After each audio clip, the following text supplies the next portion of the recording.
Ah, yes, the iPhone, the best and the worst thing ever. And today I'm going to be ranking all of the iPhones that I've ever used. Starting off with the iPhone 4. This boy had a 3.5-inch screen, a 5 megapixel camera, 512 megabytes of RAM with 16 gigabytes of storage with the A4 chip. It was great. It helped me play games like Temple Run, Minecraft, even Fruit Ninja, and a lot of other racing games as well. This is a very reliable phone, and even at iOS 7, which makes things a bit slow, it still ran like a champ. It played YouTube at 720p back in 2013. That was great. And it's so great that we're still using it. In an event where one of our phones just dies and we don't have a backup phone, we're going to use the iPhone 4. It's that great.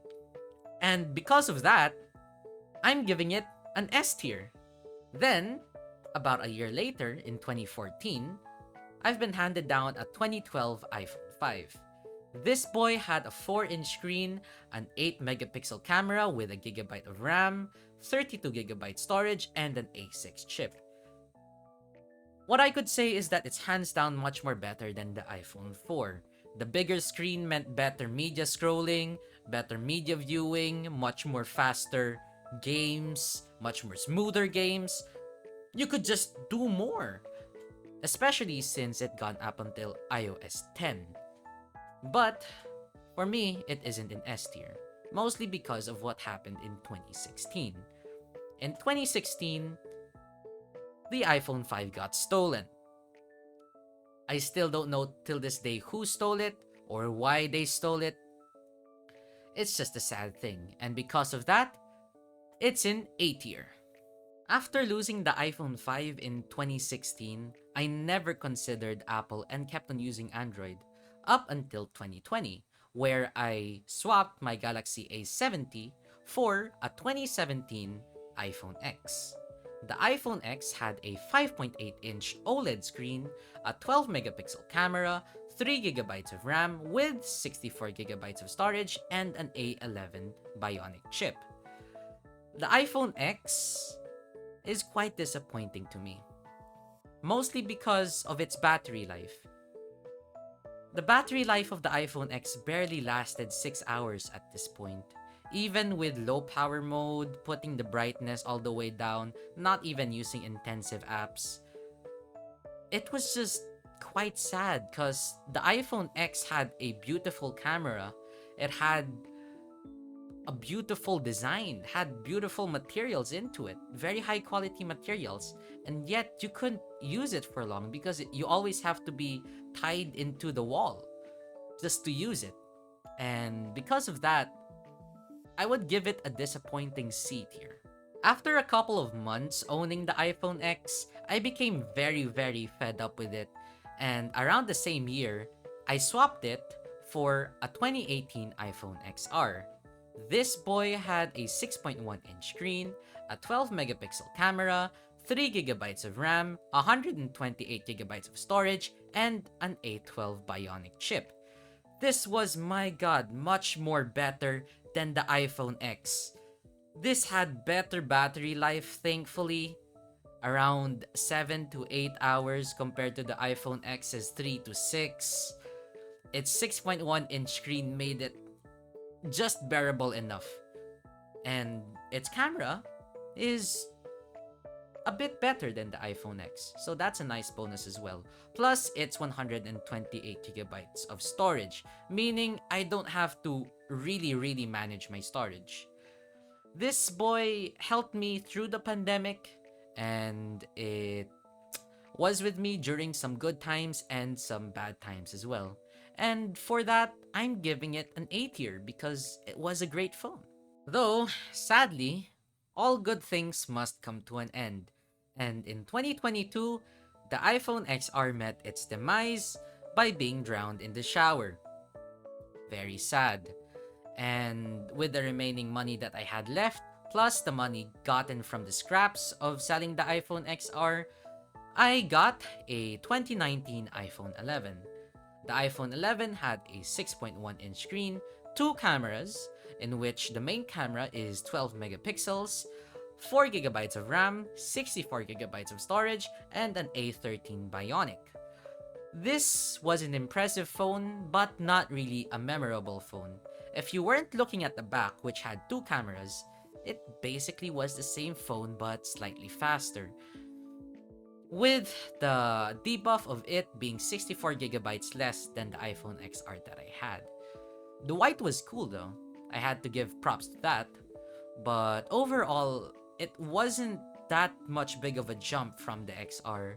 So if you have the XR and you're looking to go to the 11, don't, it's not really that much worth it. But in 2024, if you want a very cheap iPhone, I would say, yeah, get a used iPhone 11. That is the bare minimum nowadays when it comes to iPhones. But for that, all in all, I'm giving it a B tier.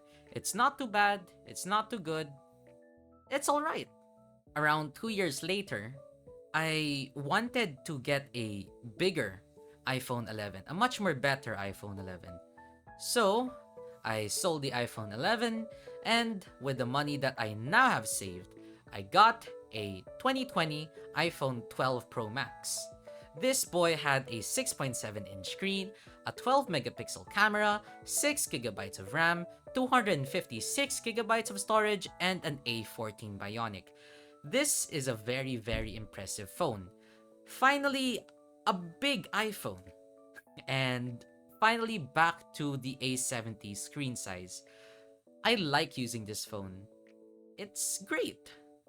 And its camera quality was outstanding, especially having three cameras. It should be outstanding. Its screen was gorgeous, especially with it being OLED. And overall, it was a great phone. It was a great iPhone. And for that, I'm giving it an A tier. Around this time, I really wanted to get back into building PCs.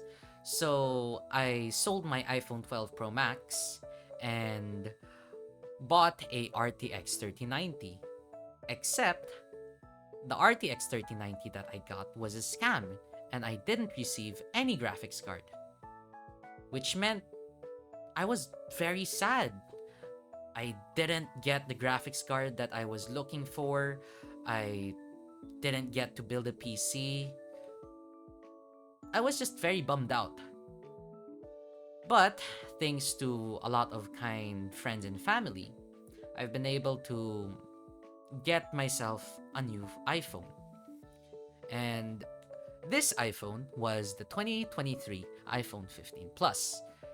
This iPhone 15 Plus had a 6.7-inch screen, a 48 megapixel camera, 6 gigabytes of RAM, 128 gigabytes of storage, and an A16 Bionic. This is much more better than the iPhone 12 Pro Max in my opinion. It's much more essential than the iPhone 12 Pro Max, it's much more lighter than the iPhone 12 Pro Max, its battery life is outstanding. Compare this to the iPhone X, where it only had like 3 hours of battery life, 6 if you're lucky. Compared to, I forgot to charge my phone today. I forgot to charge this iPhone 15 Plus today. And it's still at 60-ish%. And it's recording right now. This is an impressive phone right here. Even though I don't really see that much difference screen-wise day to day compared to the iPhone 12 Pro Max, other than its battery and its weight, I really cherish this phone. This phone would probably end up like the iPhone 4, where I'm not going to be selling it, I'm not going to be swapping it, I'm just gonna have it with me until the end of time. And for that, I'm changing it to an S tier. This is an amazing phone with an amazing story, and this is also the phone that helped me fix my life. And that's me ranking all of the iPhones that I've ever used. It's been quite a wild ride with so many stories to tell. And there's been ups and downs, but overall, will I be using an iPhone as my main driver? Yes, but not my current iPhone. I really like my 15 Plus too much. Has so many sentimental value to it that I don't want to lose it. So maybe when I get an iPhone 12 or 13 mini, I'll be dating driving that one. But yeah, if you have only seen this video, please check out all of my other ranking videos in which I've ranked all of my Android phones, all of my laptops, all of my desktops, all of my ThinkPads, basically ranking every tech stuff that I have. And for the people who have watched all of them, this may be my last ranking video in a while because I don't really want to milk this and I've ranked everything that I could at this point. And I'll be talking about other topics as well. Some tech, some not tech. And with that, that is fuukattofumei signing out. And I hope you guys have a nice morning, afternoon, and evening. And with that, I think I'm going to pass out now.